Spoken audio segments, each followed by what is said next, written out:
الله أكبر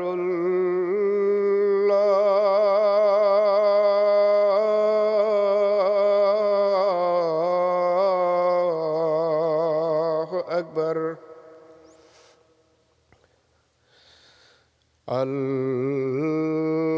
الله أكبر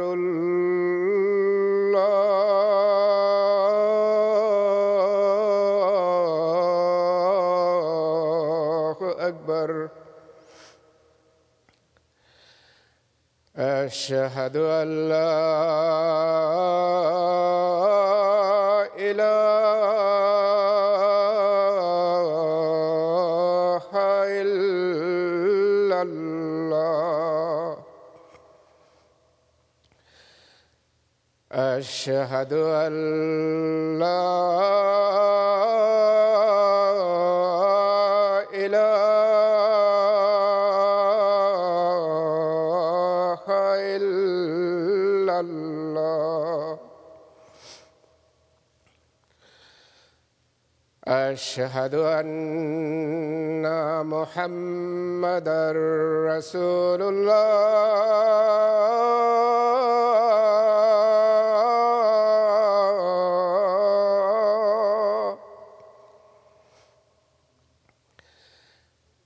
أشهد أن محمدًا رسول الله حي على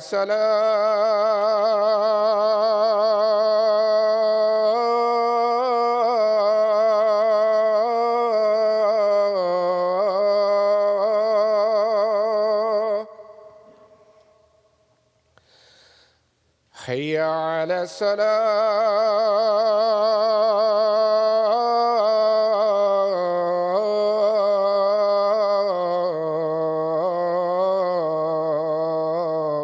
الصلاة حي على الفلاح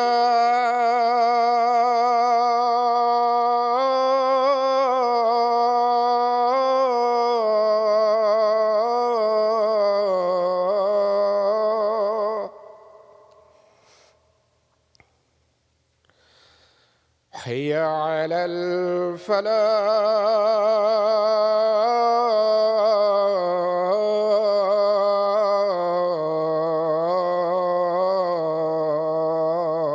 الفلاح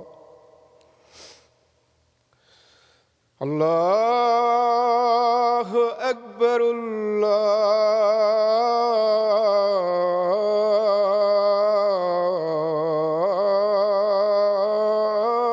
الله أكبر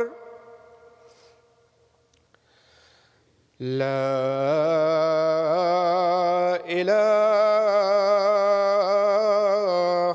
إلا الله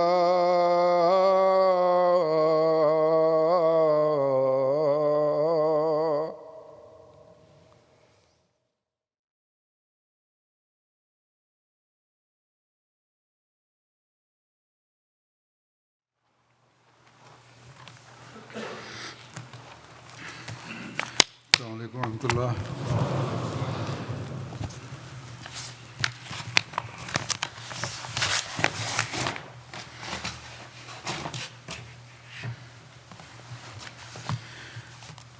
أشهد أن لا إله إلا الله وحده لا شريك له وأشهد أن محمدًا عبده ورسوله.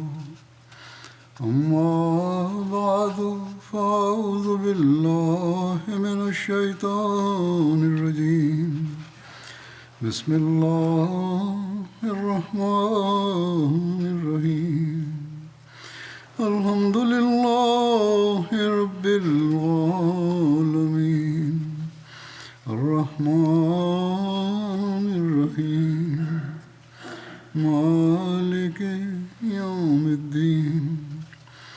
إياك نعبد وإياك نستعين اهدنا الصراط المستقيم صراط الذين أنعمت عليهم غير المغضوب عليهم ولا الضالين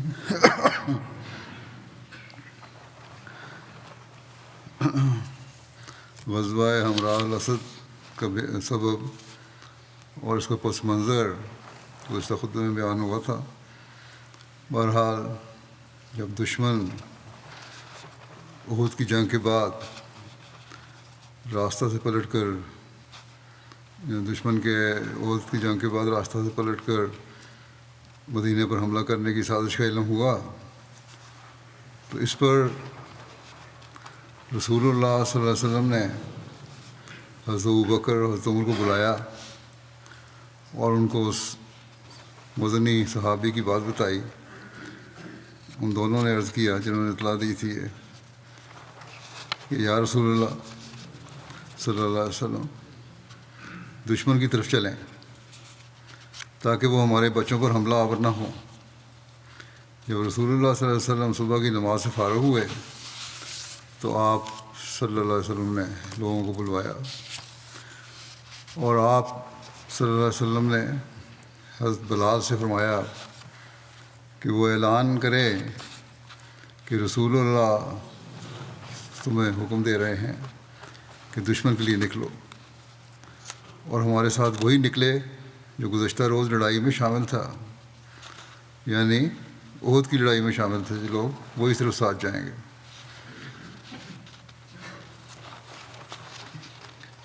اسلامی پرچم اور پھر مدینہ قائم مقامی کے بارے میں لکھا ہے کہ حضور صلی اللہ علیہ وسلم نے اپنا جھنڈا منگوایا جو کہ گزشتہ روز سے ہی بندھا ہوا تھا، اس کو ابھی تک کھولا نہیں گیا تھا.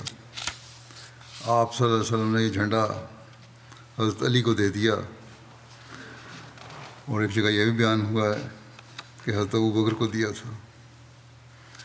اس موقع پر حضرت ابن ام مکتوم کو حضرت صلی اللہ علیہ وسلم نے مدینے میں اپنا نائب مقرر کیا تھا.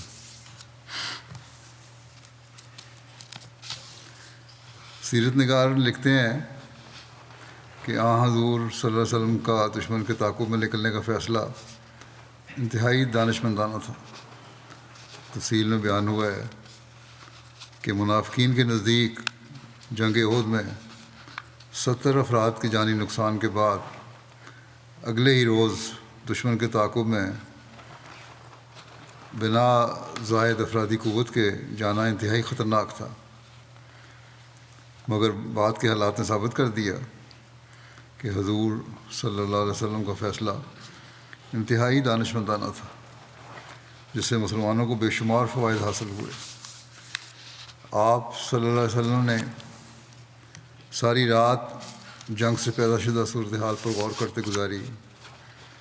آپ کو اندیشہ تھا کہ اگر احد سے واپس مکہ جانے والے مشرکین نے سوچا کہ میدان جنگ میں اپنا پلہ بھاری ہوتے ہوئے بھی ہم نے کوئی فائدہ نہیں اٹھایا تو یقیناً انہیں ندامت محسوس ہوگی اور وہ راستے سے پلٹ کر مدینے پر دوبارہ حملہ کریں گے. اس لیے آپ صلی اللہ علیہ وسلم نے بہترین جنگی حکمت عملی اپناتے ہوئے دشمن کے تعاقب کا فیصلہ فرمایا. اس فیصلے نے مجاہدین کے حوصلوں کو مزید بلندیوں تک پہنچا دیا اور منافقین کے دل پر حضور علیہ الصلوۃ والسلام کی قوت ارادی اور قوت یقین کی ہیبت طاری کر دی. تیسری طرف جب دشمن کو خبر ملی کہ اسلامی لشکر ان کے تعاقب میں ہے تو ان کے حوصلوں کے ٹمٹماتے چراغ بجھنے لگے. یہ ایک سیرت کی کتاب کا ہے نوٹ. رئیس المنافقین عبداللہ بن ابی نے بھی ساتھ جانے کی اجازت مانگی اور وہ حضرت صلی اللہ علیہ وسلم کے پاس آ کر اس غزوے میں شامل ہونے کی درخواست کرنے لگا. حالانکہ غزوہ احد میں نہ صرف یہ خود واپس گیا بلکہ اپنے ہمراہ 300 ساتھی بھی لے کر پلٹ گیا تھا۔ ایسی حرکت پر یقیناً وہ شرمندہ بھی ہوگا، اور شاید اس ندامت کا داغ مٹانے کے لیے، یا خدا معلوم کسی اور سازش کے تحت، کیونکہ منافقین کا تو پتہ کچھ نہیں ہوتا، یہ نبی اکرم صلی اللہ علیہ وسلم کی خدمت میں حاضر ہوا اور آپ صلی اللہ علیہ وسلم کے ساتھ جانے کی اجازت طلب کی، تو آپ نے اسے ساتھ جانے سے منع فرما دیا۔ انہوں نے کہا نہیں۔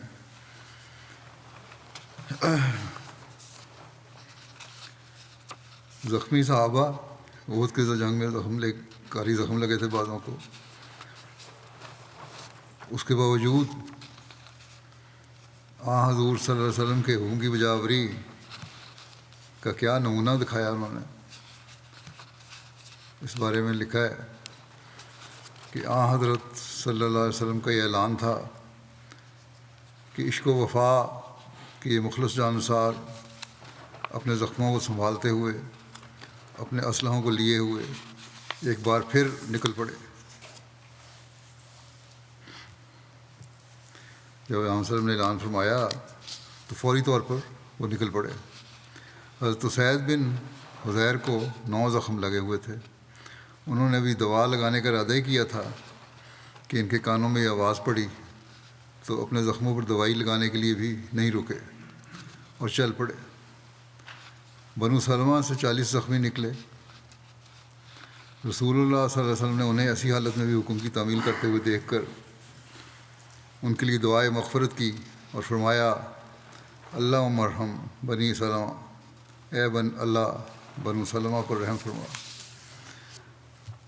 طفیل بن نعمان کو 13 زخم لگے تھے، خراش بن سمہ کو 10 زخم لگے تھے، کعب بن مالک کو 10 سے زائد زخم اور قطبہ بن عامر کو 9 زخم لگے تھے، لیکن اس کے باوجود مسلمان اپنے ہتھیاروں کی طرف دوڑے اور اپنے زخموں پر مرہم لگانے کے لیے نہیں ٹھہرے۔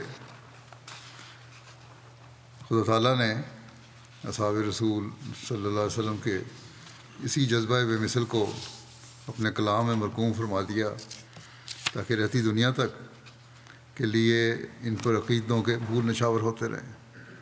خدا تعالیٰ فرماتا ہے کہ الذین استجابوا للہ والرسول من بعد ما اصابہم القرح للذین من بعد ما اصابہ الرسول من بعد ما اصابہم القرح للذین احسنوا منہم واتقوا اجر عظیم۔ وہ لوگ جنہوں نے اللہ اور اس کے اور رسول کو لبیک کہا بعد اس کے کہ انہیں زخم پہنچ چکے تھے، ان میں سے ان لوگوں کے لیے جنہوں نے احسان کیا اور تقوی اختیار کیا بہت بڑا اجر ہے۔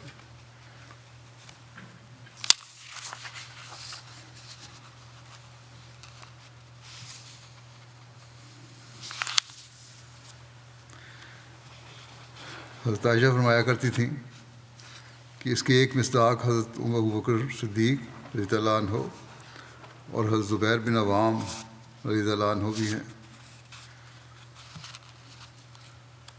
حضرت جابر بن عبداللہ کو ساتھ جانے کی اجازت کے بارے میں ملتا ہے ذکر کہ حضرت صلی اللہ علیہ وسلم کی طرف سے یہ اعلان کیا گیا تھا کہ اس مہم میں صرف وہی ساتھ جائیں گے جو جنگ احد میں شامل ہوئے تھے، اور اسی پر سختی سے عمل بھی ہوا۔ لیکن ایک خوش بخت مخلص صحابی ایسے تھے کہ جو جنگ احد میں شامل نہیں ہوئے، لیکن اب ان کو ساتھ جانے کی اجازت مرحمت ہوئی تھی، اور وہ حضرت جابر بن عبداللہ تھے۔ ابن اسحاق اور ابن عمر نے بیان کیا ہے کہ جابر بن عبداللہ رسول اللہ صلی اللہ علیہ وسلم کے پاس آئے اور عرض کیا، یا رسول اللہ صلی اللہ علیہ وسلم، آپ کے منادی نے یہ اعلان کیا ہے کہ ہمارے ساتھ وہی نکلے جو گزشتہ روز لڑائی یعنی جنگ احد میں موجود تھا، اور میں لڑائی میں حاضر ہونے کا خواہش مند تھا، لیکن میرے والد نے مجھے میری 7 بہنوں کے لیے پیچھے چھوڑ دیا، اور ایک قول کے مطابق ان کی بہنوں کی تعداد 9 تھی۔ بہرحال کہتے ہیں میرے والد نے کہا کہ اے میرے بیٹے، میرے اور تیرے لیے یہ مناسب نہیں ہے کہ ہم ان عورتوں کو بغیر کسی مرد کے چھوڑ دیں، مجھے ان کا ڈر ہے، یہ کمزور عورتیں ہیں، اور میں رسول اللہ صلی اللہ علیہ وسلم کے ساتھ جہاد میں تجھے خود پر ترجیح نہیں دے سکتا۔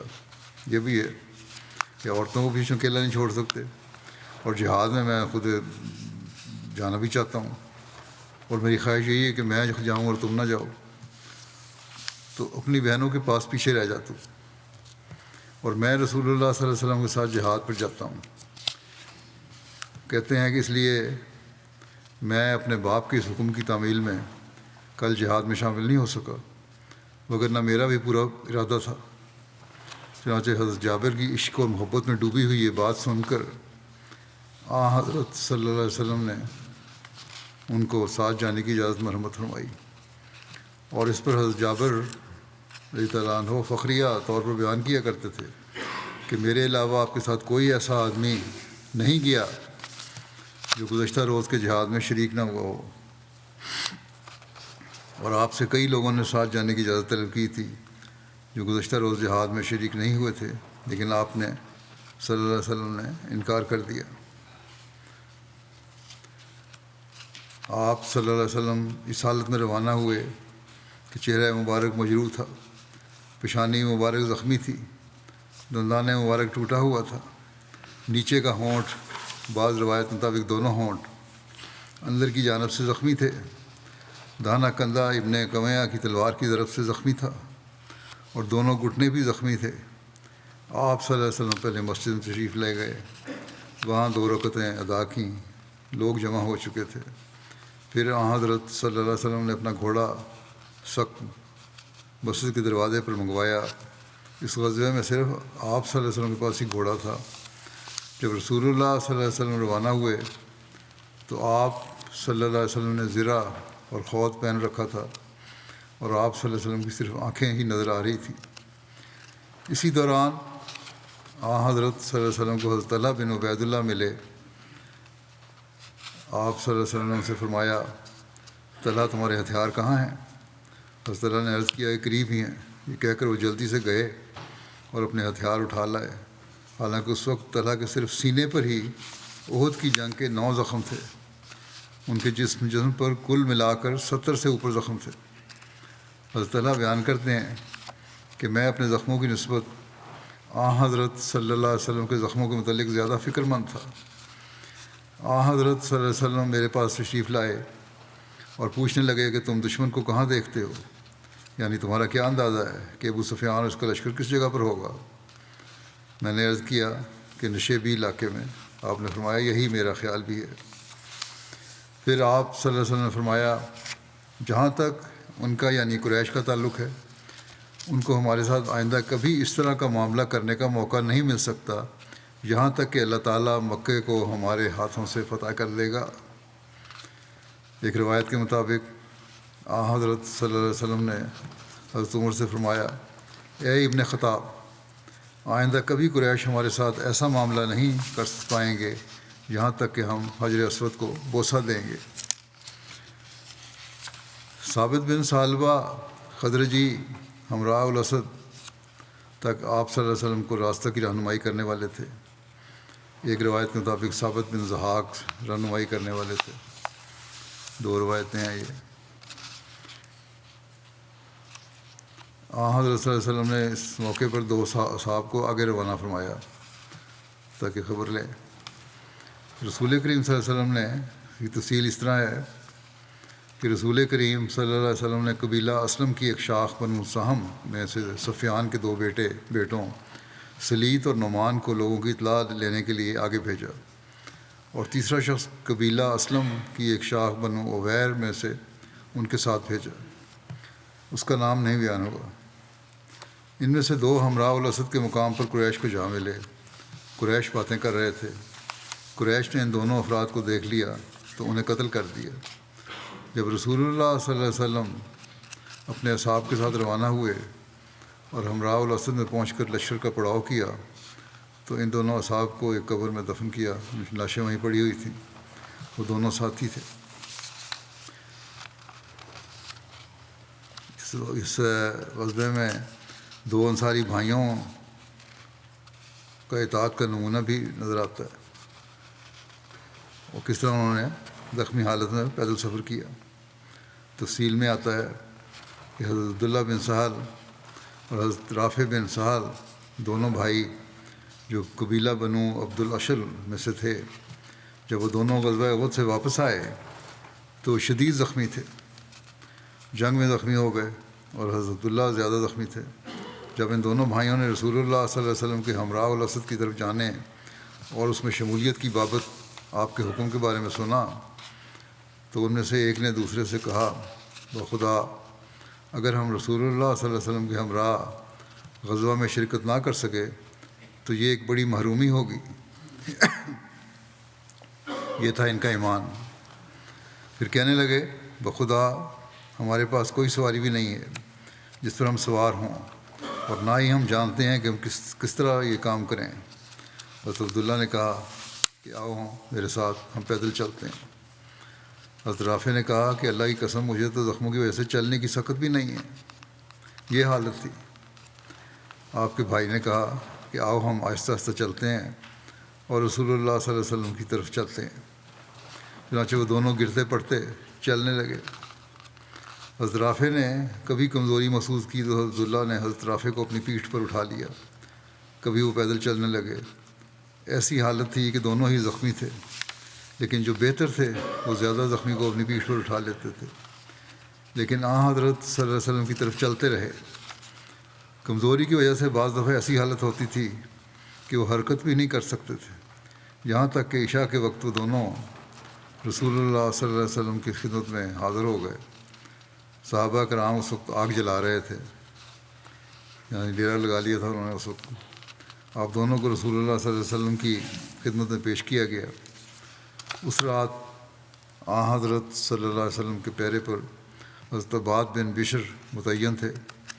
جب یہ پہنچے تو حضرت صلی اللہ علیہ وسلم نے ان دونوں سے پوچھا کہ کس چیز نے تمہیں روکے رکھا تھا؟ ان دونوں نے اس کا سبب بتایا کہ کیا وجہ ہو گئی، تفصیل بتا دی اپنی۔ اس پر آپ صلی اللہ علیہ وسلم نے ان دونوں کو دعائے خیر دیتے ہوئے فرمایا کہ اگر تم دونوں کو لمبی عمر نصیب ہوئی تو تم دیکھو گے کہ تم لوگوں کو گھوڑے اور خچر اور اونٹ بطور سواریوں کے نصیب ہوں گے۔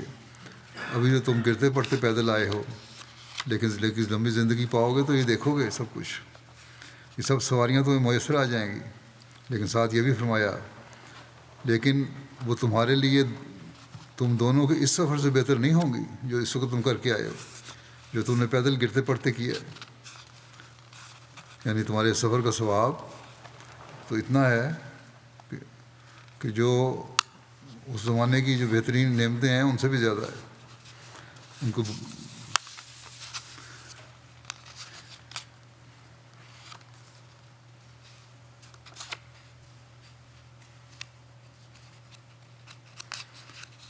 یہ بھی کہا جاتا ہے کہ یہ واقعہ انس اور مونس فضالہ کے بیٹوں کے ساتھ پیش آیا تھا، اس لیے ممکن ہے کہ واقعہ دونوں کے ساتھ ہی پیش آیا ہو۔ پھر ذکر آتا ہے کہ مسلمانوں کا زاد راہ اور حضرت سعد بن عبادہ کی سخاوت کا، اس کی تفصیل یوں بیان ہوتی ہے کہ حضرت جابر بن عبداللہ بیان کرتے ہیں کہ غزوہ ہمراہ الاسد میں ہمارا عام زاد راہ کھجوریں تھیں، کھجوریں کھایا کرتے تھے۔ حضرت سعد بن عبادہ 30 اونٹ اور کھجوریں لائے جو ہمراہ الاسد مقام تک ہمارے لیے وافر رہیں۔ راوی نے یہ بھی لکھا ہے کہ وہ اونٹ لے کر آئے تھے جو کسی دن 2 یا کسی دن 3 کر کے ذبح کیے جاتے تھے۔ بعض دفعہ اونٹ بھی کھائے جاتے تھے کھجوروں کے ساتھ، اونٹ کا گوشت۔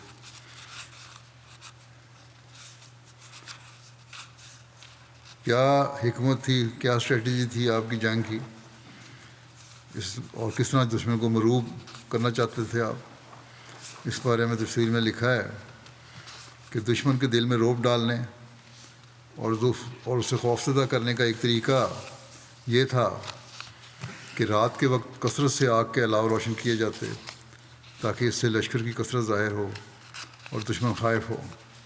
اس لیے حضور صلی اللہ علیہ وسلم جہاں بھی رات کو پڑاؤ فرماتے تو صحابہ کو ارشاد فرماتے کہ پھیل کر الگ الگ آگ جلائیں۔ چنانچہ ہر شخص ایک آگ جلاتا۔ 500 جگہوں پر آگ جلائی گئی، یہاں تک کہ وہ دور سے نظر آتی تھی۔ مسلمانوں کے لشکر اور اس آگ کا ذکر دور تک پھیل گیا۔ اس کی وجہ سے اللہ نے دشمن کو مغلوب کیا۔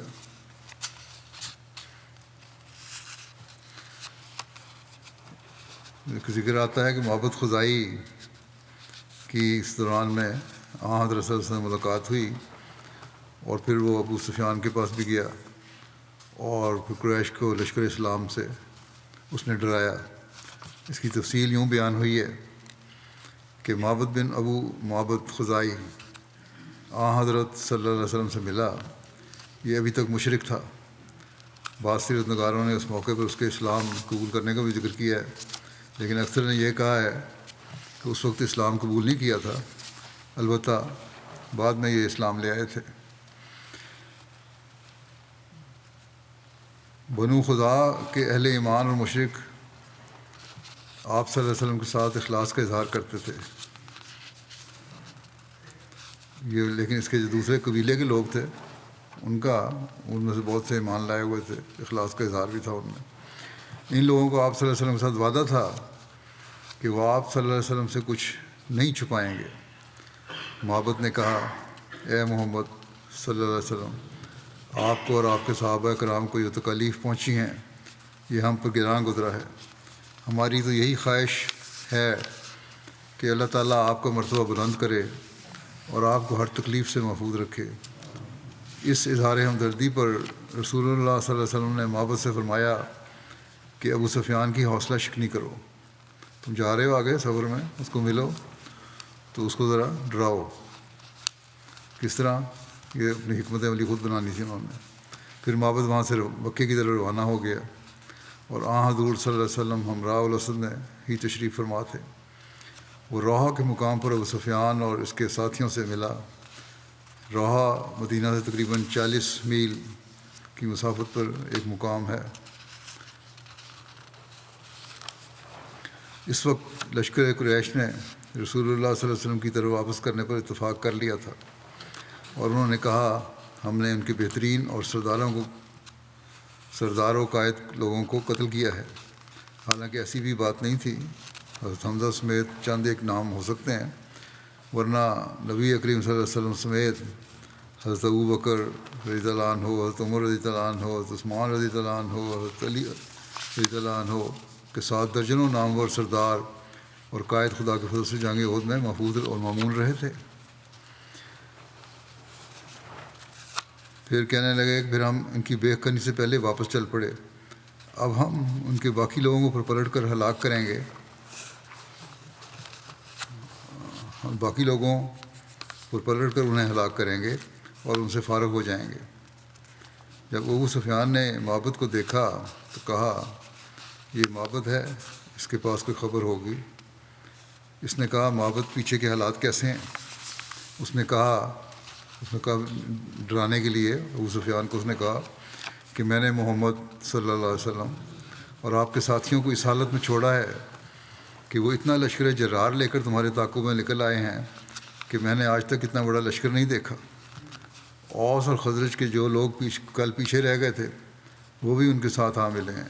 اپنے پاس سے اس نے کہانی بھی کچھ بنا دی، اور انہوں نے عہد کیا ہے کہ وہ واپس نہیں جائیں گے یہاں تک کہ تمہیں پا لیں اور تم سے بدلہ لے لیں۔ وہ اپنی قوم کی وجہ سے سخت غصے میں ہیں، اپنے اس فعل پر سخت نادم ہیں کہ پہلے یہ شامل نہیں ہوئے۔ ان میں تمہارے خلاف ایسا غصہ ہے کہ میں نے اتنا شدید غصہ کبھی نہیں دیکھا۔ ابو سفیان نے کہا، تیرے لیے ہلاکت ہو، تو کیا کہہ رہا ہے؟ اس نے کہا، لگتا ہے کہ تو یہاں سے نہیں چلے گا یہاں تک کہ تو گھوڑوں کی پیشانیاں نہ دیکھ لے۔ ابو سفیان نے، یہ بھی ان کا محاورہ ہے کہ واپسی ہلاکت نہ ہو جائے۔ بخدا ہم نے تو ان پر غلبہ پا کر ان کو جڑوں سے کھیڑ دینے پر اتفاق کر لیا۔ ابو سفیان کہنے لگا۔ معبد نے کہا کہ میں پھر تجھے اس فعل سے روکتا ہوں جو ہیبتناک منظر میں نے دیکھا ہے، اس نے مجھے اشعار کہنے پر مجبور کر دیا ہے۔ ابو سفیان نے کہا، وہ کون سے اشعار ہیں؟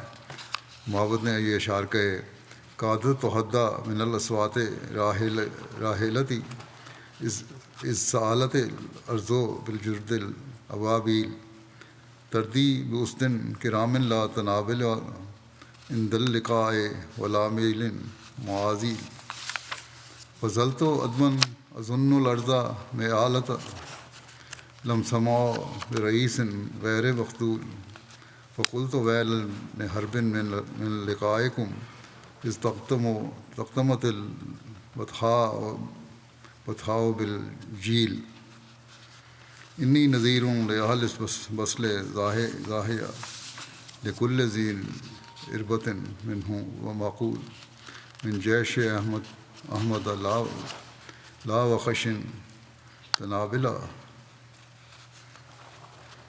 ولیس یوسف ما انذرت بالقیل کہ جب میں زمین پر اعلیٰ نسل کے گھوڑوں کا جھنڈ در جھنڈ چلنے لگے، جب زمین پر اعلیٰ نسل گھوڑوں کے جھنڈ در جھنڈ چلنے لگے تو ان کے سموں کی آواز سے قریب تھا کہ میری اونٹنی گھبراہٹ سے ڈگمگانے لگے اور گر جائے۔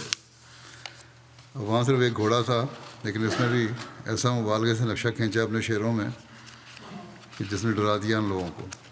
پھر کہہ رہے ہیں کہ وہ گھوڑے ایسے عمدہ شیر جیسے بہادر جنگجوؤں کو اٹھائے ہوئے تھے جو نہ تو کوتاہ قامت ہیں اور نہ ہی لڑائی میں نہتے اور نہ شاہ سواری میں اناڑی ہیں، یعنی جنگ میں خوب ماہر اور تیر و تلوار سے مسلح اور میدان شاہ سواری میں یکتائے زمانہ ہیں۔ اس پر میں خبر دینے کے لیے تیزی سے بھاگا اور مجھے یوں لگ رہا تھا جیسے زمین جھکتی جا رہی ہے ان گھوڑوں کے آگے جن پر وہ عظیم الشان جرنیل بلند تھا جو تنہا نہیں یعنی لاؤ لشکر سمیت بڑھتا چلا آ رہا ہے۔ اور میں نے اپنے جی میں کہا، اے لشکر والو، تم سے جنگ کرنے میں ابن حرب یعنی ابو سفیان کی ہلاکت ہے۔ جب میدان جنگ لشکر کی آواز سے گونج اٹھے گا، میں اہل قریش میں سے ہر دانا اور مقبول شخص کو احمد صلی اللہ علیہ وسلم کے اس عظیم لشکر سے متنبع کرتا ہوں جس کی فوج نکمے اور پس لوگوں پر مشتمل نہیں ہے۔ اس لشکر کی دہشت کو جس سے میں تمہیں آگاہ کر رہا ہوں الفاظ میں بیان نہیں کیا جا سکتا۔ معبد کی اصحاب شکن گفتگو اور اس کے ان اشعار کے ساتھ صفوان بن امیہ کی گفتگو سے ابو سفیان اور اس کے ساتھیوں کے حوصلے پست ہو گئے اور ان پر گھبراہٹ اور روب طاری ہو گیا، اور ابو سفیان کو عافیت اسی میں نظر آئی کہ وہ جس قدر جلدی ہو سکے اپنے لشکر کو لے کر مکہ واپس پہنچ جائے۔ اس بارے میں ایک نوٹ بھی ہے سچ سل کی طرف سے کہ نبی اکرم صلی اللہ علیہ وسلم کا معبد سے یہ فرمانا کہ ابو سفیان کی حوصلہ شکنی کرو، سیرت کی بعض کتب نے یہ بیان کیا ہے اور بعض نے نہیں بیان کیا۔ کہتے ہیں کہ ایک امکان ہے کہ جنگی حکمت عملی کے طور پر آپ صلی اللہ علیہ وسلم نے معبد سے ایسی بات کی ہو، اور یہ بھی ممکن ہے کہ اور زیادہ قرین قیاس ہے کہ حضرت صلی اللہ علیہ وسلم نے تو اس سے کچھ نہ فرمایا، لیکن وہ چونکہ مسلمانوں سے ہمدردی رکھتا تھا اس لیے اللہ تعالیٰ نے اس کے دل میں یہ ڈالا ہو اور اس نے خود سے ابو سفیان سے ساری بات کی ہو۔ بہرحال یہ تو ان کا نوٹ ہے، لیکن معبد نے جو کچھ بھی کہا یہ ان کی اپنی سوچ تھی۔ حضرت رسول اللہ نے بڑے واضح طور پہ کوئی کسی نے غلط بیانی سے نہیں کہا تھا، لیکن جس طرح انہوں نے ڈرایا، جو نقشہ کھینچا، اسے کافر ڈر گئے۔ بہرحال اسی دوران کہ مشرکین کا لشکر مکہ واپس کی تیاری کر رہا تھا کہ ابو سفیان کے پاس سے عبد القیس کا ایک کارواں گزرا جس نے دراصل اسی جگہ پڑاؤ کیا ہوا تھا۔ اس نے پوچھا، کہاں جا رہے ہو؟ انہوں نے کہا کہ ہم مدینہ جا رہے ہیں۔ اس پر ابو سفیان نے محض پروپیگنڈے کی خاطر اپنی طرف سے ایک نفسیاتی حملہ، لیکن ناکام حملہ تھا، یہ کرنا چاہا کہ اور وہ اس طرح کہ اس نے کہا کہ کیا تم میری طرف سے محمد صلی اللہ علیہ وسلم کو پیغام دو گے؟ میں تمہیں اوقاز کے میلے میں کشمش سے بھرے ہوئے اونٹ دوں گا۔ انہوں نے کہا کہ ہاں۔ ابو سفیان نے کہا کہ جب تم صلی اللہ علیہ وسلم سے ملو تو انہیں کہنا کہ ہم نے اتفاق کر لیا کہ ہم ان کی طرف اور ان کے اصحاب کی طرف آ رہے ہیں تاکہ ان کے بقیہ لوگوں کو جڑ سے اکھیڑ پھینکیں۔ ہم آپ لوگوں کے تعاقب میں ہیں۔ اور یہ کہہ کر ابو سفیان مکے کی جانب چل پڑا۔ یہ کارواں آپ صلی اللہ علیہ وسلم سے ہمراہ الاسد کے مقام پر ملا۔ ابو سفیان اور اس کے ساتھیوں نے جو آپ کے متعلق کہا تھا، عبد القیس نے وہ آپ کو بتایا۔ آپ نے سن کر فرمایا، حسبنا اللہ و نعم الوکیل، یعنی ہمارے لیے اللہ کافی ہے اور وہ کیا ہی اچھا کارساز ہے۔ بہرحال ہمراہ الاسد میں کچھ قیام ہوا اور اس کے بعد اسلامی لشکر کی واپسی بھی ہو گئی، کیونکہ وہ کافر تو وہاں سے روانہ ہو گئے تھے۔ اس کی تفصیل میں لکھا ہے کہ معبد خدائی کی بات سن کر ابو سفیان نے مدینہ کی طرف پیش قدمی کرنے کا ارادہ ترک کر دیا اور مکے کی طرف روانہ ہو گیا، تو معبد نے ایک شخص کے ذریعے ابو سفیان کی روانگی کی خبر نبی کریم صلی اللہ علیہ وسلم کو بھیج دی۔ حضور صلی اللہ علیہ وسلم نے سوموار، منگل اور بدھ کے روز وہاں قیام فرمایا اور پھر آپ صلی اللہ علیہ وسلم مدینہ واپس تشریف لے گئے، اور بلادری نے بیان کیا ہے کہ آپ صلی اللہ علیہ وسلم اس سفر کے لیے مدینہ سے 5 دن باہر رہے۔ ایک روایت میں ہے کہ حضرت صلی اللہ علیہ وسلم جمعے کے دن مدینہ واپس تشریف لائے اور 5 دن مدینہ سے باہر رہے۔ حضرت عبیدہ کہتے ہیں کہ رسول اللہ صلی اللہ علیہ وسلم نے مدینہ کی طرف واپس آنے سے پہلے معاویہ بن مغیرہ کو گرفتار کر رکھا تھا۔ معاویہ بن مغیرہ عبد الملک بن مروان کا نانا تھا۔ معاویہ کے علاوہ ابو عزہ جمحی کو بھی گرفتار کر رکھا تھا۔ معاویہ بن مغیرہ کے بارے میں روایت ہے کہ حضرت زید بن حارثہ اور حضرت عمار بن یاسر نے معاویہ کو ہمراہ الاسد سے واپسی پر قتل کیا۔ اس کی وجہ یہ تھی کہ معاویہ چھپ کر مدینہ میں رہ رہا تھا اور مدینہ کے حالات کی خبر مخالفین کو دیا کرتا تھا۔ جب پکڑا گیا تو حضرت عثمان کی پناہ میں چلا گیا۔ حضرت عثمان نے رسول اللہ صلی اللہ علیہ وسلم سے اس کے لیے امان مانگی۔ حضور صلی اللہ علیہ وسلم نے امان دیتے ہوئے فرمایا کہ یہ 3 روز کے اندر یہاں سے چلا جائے، اگر 3 روز کے بعد دیکھا گیا تو قتل کر دیا جائے گا۔ لیکن یہ 3 روز کے بعد بھی وہیں ٹھہرا رہا اور چھپا رہا، تو رسول اللہ صلی اللہ علیہ وسلم نے ان دونوں یعنی حضرت زید بن حارثہ اور حضرت عمار بن یاسر کو فرمایا کہ تم فلاں جگہ اسے چھپا ہوا پاؤ گے۔ چنانچہ ان دونوں نے اسے وہیں پایا اور اسے قتل کر دیا۔ پھر لکھا ہے کہ یہیں ہمراہ الاسد کے مقام پر حضور صلی اللہ علیہ وسلم نے مشرکوں کے شاعر ابو عزہ کو گرفتار کیا تھا۔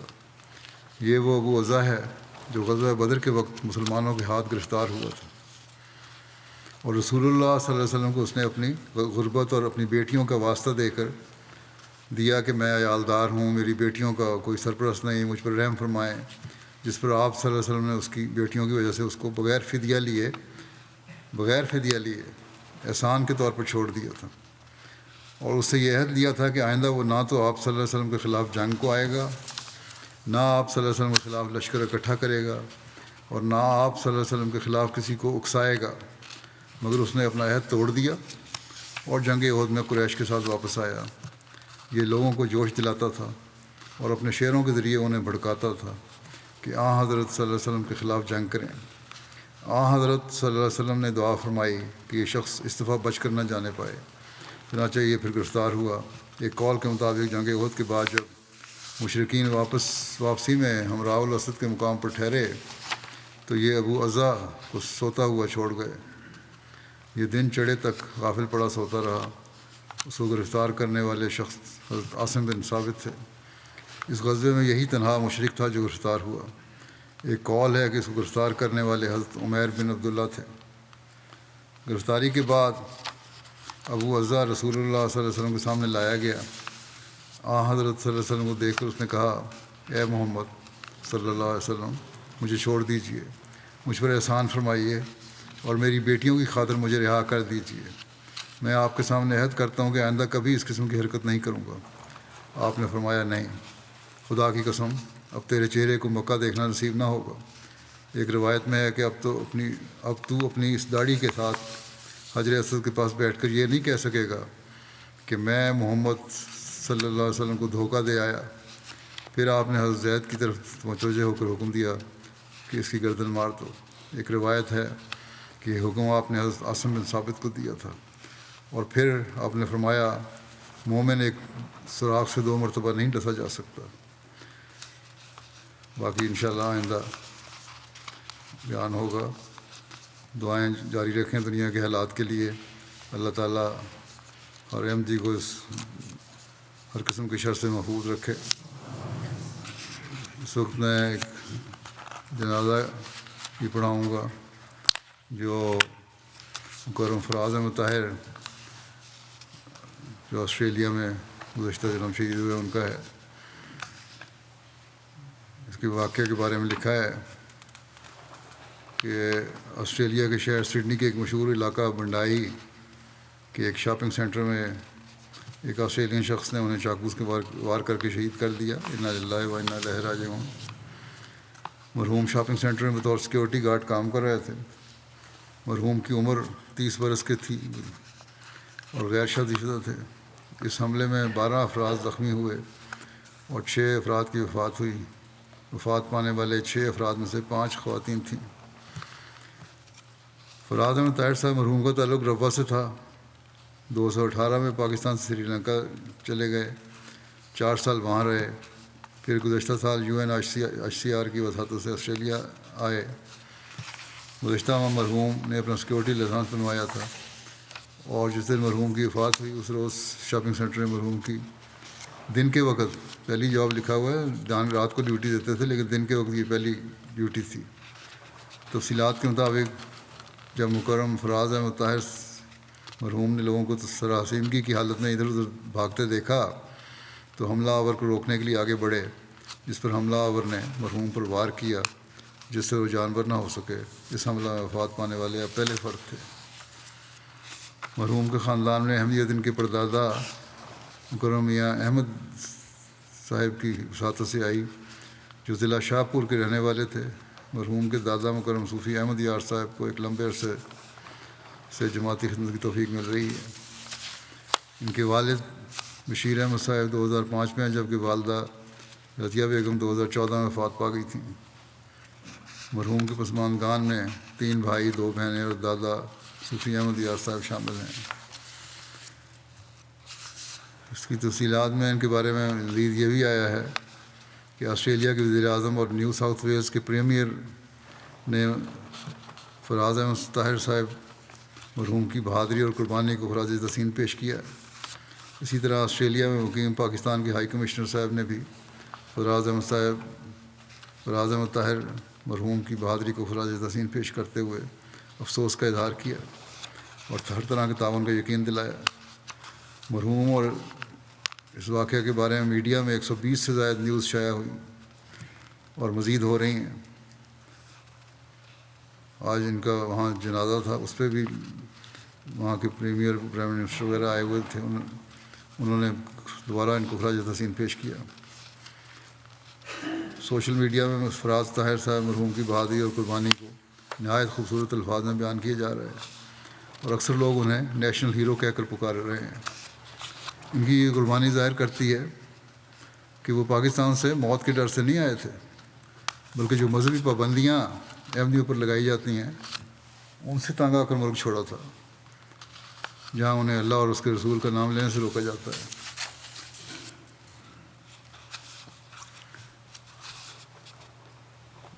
صدر خدام الاحمدیہ عدنان قادر کہتے ہیں کہ 21 اپریل روز اتوار کو آسٹریلین گورنمنٹ کی طرف سے شاپنگ مال کے قریب ایک پروگرام منعقد کیا گیا۔ اس کا مقصد ان تمام افراد کو خراج عقیدت پیش کرنا تھا جو اس واقعے میں وفات پا گئے ہیں۔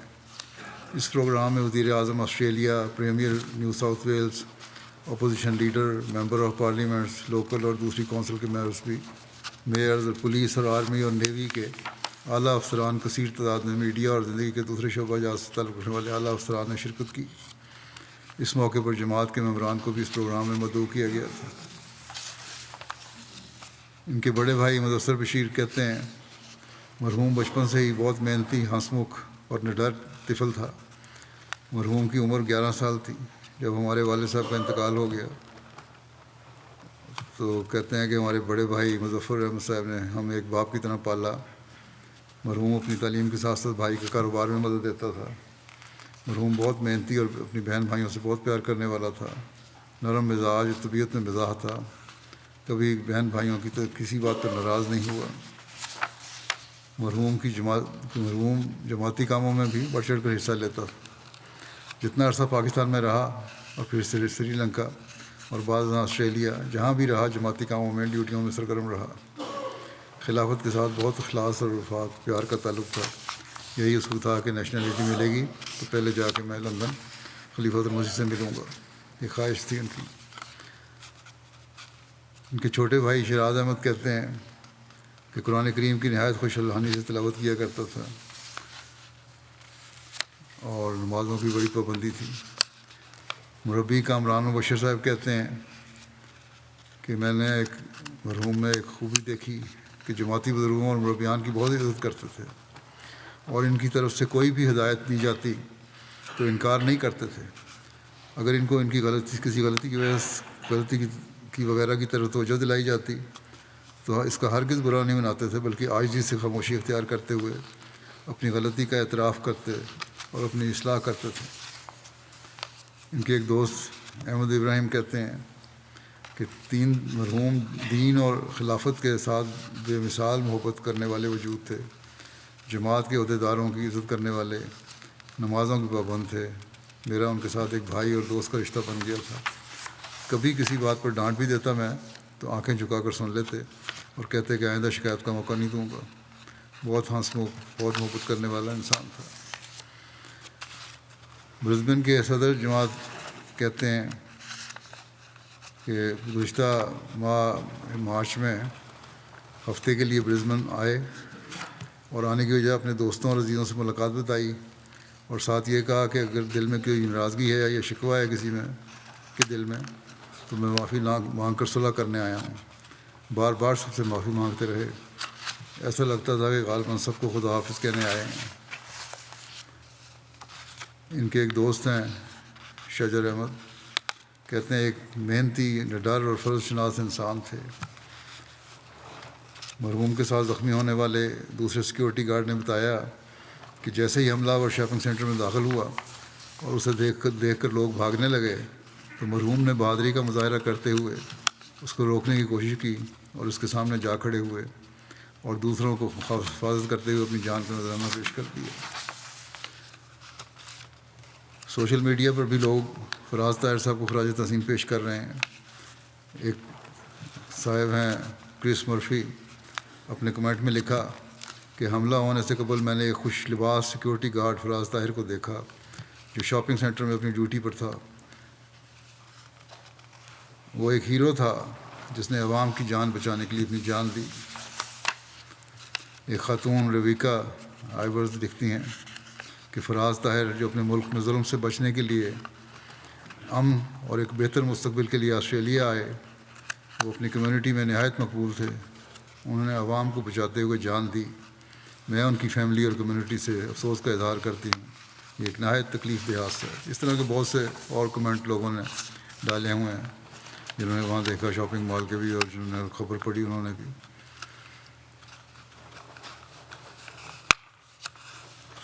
متعلم جامعہ احمدیہ روا ہیں عزیز حصور احمد، کہتے ہیں کہ فراز طاہر میرے تائیداد بھائی تھا، اچھی شخصیت کا مالک تھا، 5 وقتہ نمازوں کا اہتمام کرنے والا، دوسروں کو اس کی تلقین کرنے والا، جب بھی ملتا ہنس کر ملتا، اپنا چھوٹا بھائی سمجھتا تھا مجھے، سمجھانی ہوتی کوئی بات تو بڑے پیار سے سمجھاتا تھا، ہمیشہ دعا کے لیے کہتا ہے کہ میں آپ لوگوں کے لیے دعا کروں گا، آپ میرے لیے دعا کریں۔ کہتے ہیں آخری دفعہ جس دن اس کی شہادت ہوئی ہے اس کی کال آئی اور اس وقت آسٹریلیا میں صبح کے 4 بجے تھے۔ اس کے بڑے بھائی نے اس سے کہا کہ صبح 4 بجے کا وقت ہے، اب تم نے کام پہ جانا ہے، تم سو جاؤ۔ اس نے کہا کہ میں نے ابھی تہجد ادا کی ہے اور اب سب کے لیے دعا بھی کی ہے، پھر فجر کی نماز پڑھ کر کام پہ نکل جاؤں گا، سونے کا وقت نہیں ہے۔ اس کا صبح کی شفٹ کا یہ پہلا دن تھا، پہلے شام کی شفٹ دیا کرتا تھا۔ لکھتے ہیں کہ ہمارے خاندان کی تیسری شہادت ہے یہ۔ پہلے میرے خالو محمد نواز صاحب رنگی ٹاؤن کراچی میں 11 ستمبر 2012 کو شہید ہوئے۔ پھر ان کے ماموں اعجاز احمد صاحب رنگی ٹاؤن کراچی میں 4 ستمبر 2013 کو شہید ہوئے، اور اب فراز احمد صاحب کی شہادت ہوئی۔ بس جیسا کہ میں نے کہا، پہلے بھی کہا تھا کہ انہوں نے بتا دیا کہ میں موت کے ڈر سے نہیں ملک سے نکلا، بلکہ مذہبی آزادی کے لیے آیا ہوں۔ اللہ تعالیٰ مرحوم کے درجات بلند فرمائے اور سب لوائقین کو بھی صبر اور حوصلہ عطا فرمائے۔